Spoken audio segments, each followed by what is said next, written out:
श्रीराम समर्थ. सत्समागम हा सर्वसाधारांचा राजा.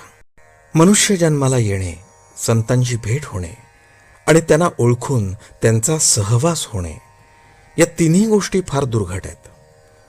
म्हणूनच संत समागमासारखा लाभ नाही असे म्हणतात.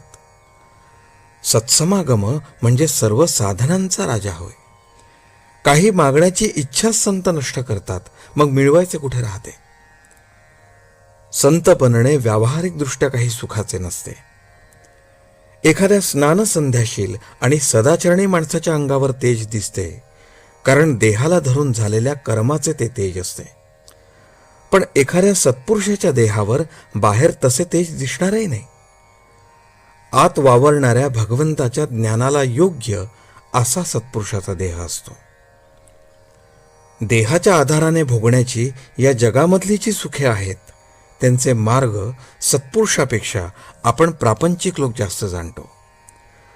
परंतु देहाच्या पलीकडे असणारे आणि कायमचे टिकणारे आणि देहाला विसरून आणि देवाला स्मरून जे मिळवायचे, असे भगवंताचे सुख आहे. ते प्राप्त होण्याचा मार्ग समजावून घेण्यासाठी आपण सत्पुरुषाकडे गेले पाहिजे. विषय तृप्तीसाठी जावे आणि निर्विषय होऊन यावे, हा संत संगतीचा परिणाम. असा जो असेल तोच संत नव्हे, प्रत्यक्ष भगवंत होय. अशांची संगती केव्हा होईल ही तळमळ असावी. संत आपल्याला सत्यस्वरूपाची ओळख करून देतात. सत्पुरुषाने आखून दिलेल्या मार्गाने कायावाच्या मनाने जे कर्म केले जाते, ते पौरुषच होय. आगगाडीत बसणारी सर्व माणसे, मग ते कोणत्याही क्लासमध्ये बसणारी असोत, इतकंच नव्हे तर बिनतिकिटाची माणसे देखील गाडीबरोबर सरळ म्हणजे शेवटच्या स्टेशनापर्यंत जाऊन पोहोचतात. त्याचप्रमाणे संतांची संगत करणारी सर्व माणसे भगवंतापर्यंत पोहोचतात. त्यांच्यामधली बिनतिकिटाची म्हणजे दुष्ट, पापी, दुराचारी, त्याज्य आणि अयोग्य अशी माणसे सुद्धा तरून जातात. मात्र कोणीही गाडी तेवढी सोडता कामा नये. हाच सत्संगतीचा महिमा. परमार्थ साधण्यासाठी सत्संगती फार उपयोगी पडते. ही संगती 3 प्रकारची असते. 1.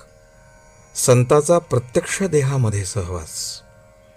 2. संताने सांगितलेल्या मंत्राचा सहवास. आणि 3. संताच्या विचारांची संगत. संगतीचा परिणाम नकळत होतो, म्हणून सत्संगती धरावी. आपण ज्याकरता जन्माला आलो, ते कारण फक्त संतच उमगले, म्हणून त्यांना शरण जावे. संत स्वतः समाधान मिळवून ते दुसऱ्याला देतात, हे त्यांचे आपल्यावर केवढे उपकार आहेत. आजचे बोधवचन.